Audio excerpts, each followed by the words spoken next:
రైతులు స్వయంగా చెప్పారు, మీ మీడియా మిత్రులందరి సాక్షిగా చెప్పినారు.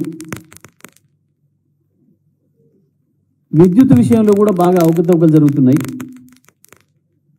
లో వోల్టేజ్ వల్ల మా మోటార్ కాలిపోయింది అని చెప్పి మేము వెళ్ళిన ప్రతి చోట రైతు చెప్తా ఉన్నారు. ఒక్కొక్క చోట 2 సార్లు కాలింది మాకు ఈ పంటకే అనే మాట. కొన్ని చోట్ల రాత్రిపూట ఇచ్చే కరెంటు కొరకు మేము వెళ్ళాల్సి వస్తుంది.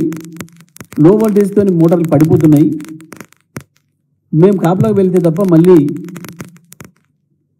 కరెంటు పెట్టుకునే పరిస్థితి లేదు అని చెప్పిపోయి రైతులు మళ్ళీ రాత్రిపూట బావుల దగ్గర పోయి కరెంట్ షాక్ గురై లేదా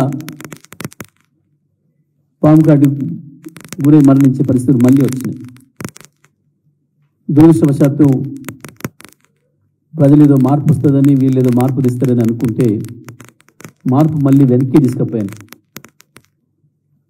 పార్టీలోగా వ్యవసాయ రంగం విషయంలో పూర్తిగా 2014 నాటి ముందు పరిస్థితులను పునరావృతం చేస్తూ ఉంది ప్రభుత్వం నిర్లక్ష్య ధోరణితో.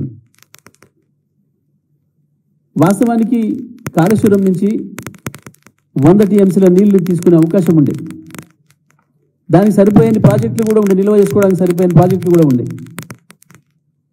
ఈ ప్రభుత్వానికి ఏమాత్రం సోయి ఉన్నా ఉన్న నీళ్ళని కిందికి ఇస్తూనే మళ్ళీ అంతమందం నింపుకోవడానికి ఎల్ఎండీలో కావచ్చు, ఎంఎండీలో కావచ్చు, ఇతర ప్రాజెక్టుల వద్ద కావచ్చు నింపుకోవడానికి అవకాశాలు ఉండే. కానీ వీళ్ళ నిర్లక్ష్య ధోరణి వల్ల, వీళ్ళ కక్షపూరిత ధోరణి వల్ల కేవలం నీళ్ళు ఇవ్వకుండా చేసి ఏదో కాళేశ్వరం పోయిందని ప్రచారం చేసినాం కదా, కేసీఆర్ బదనాం చేయొచ్చు అనే ఒక దుర్మార్గమైన ఆలోచనతో రైతాంగం ఉసురు తీస్తున్నారు. లక్షలాది ఎకరాలు ఇవాళ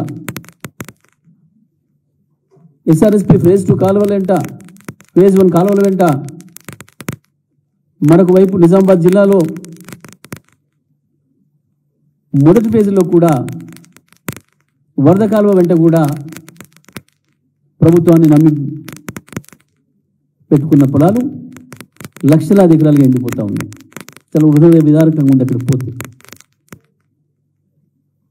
ఇంకోవైపు నాగార్జున సాగర్ ఎడమ కాలువ కావచ్చు, లో లెవెల్ కెనాల్ కావచ్చు, హై లెవెల్ కెనాల్ ఎస్ఎల్బిసి కావచ్చు. మేము 9 సంవత్సరాలు వరుసగా చివరి భూమి కూడా నీళ్ళు అందించినాం. 18 పంటలు వరుసగా పండించాం రైతులు. ఇవాళ నిజంగానే పైన ఆల్మట్టి నారాయణపూర్లో కొన్ని నీళ్లు ఉన్నాయి. ఈ ప్రభుత్వానికి సోయి ఉంటే ఆ రోజు ఆ రాష్ట్ర ముఖ్యమంత్రిని, కర్ణాటక ముఖ్యమంత్రిని, ఉప ముఖ్యమంత్రిని, ఇతర మంత్రులు తీసుకొచ్చి ఇక్కడ ఏదైతే ప్రచారం చేయించుకున్నారో, వాళ్ళు కూడా ఇక్కడ ప్రజలకు ఏదైతే హామీ ఇచ్చిపోయినరో, మీరు కాంగ్రెస్ కోటేయండి మేము మంచి పరిపాలన ఇస్తామని చెప్పినరో, ఇవాళ వాళ్ళ దగ్గరే నీళ్లు ఉన్నాయి. ఇవాళ వీళ్ళు వెళ్ళి నీళ్ళు తీసుకురావచ్చు. ఒక 10 టీఎంసీల నీళ్ళు తీసుకొస్తే బ్రహ్మాండంగా ఇవాళ ఉమ్మడి నల్గొండ జిల్లాలో, ఖమ్మం జిల్లాలో ఉన్న ఎండిపోతున్న 2 లక్షల ఎకరాల పొలాన్ని బతికించుకునే అవకాశం ఉండే. కోట్లాది రూపాయలు, 100 కోట్ల రూపాయలు రైతాంగానికి నష్టం కాకుండా కాపాడుకునే అవకాశం ఉండే.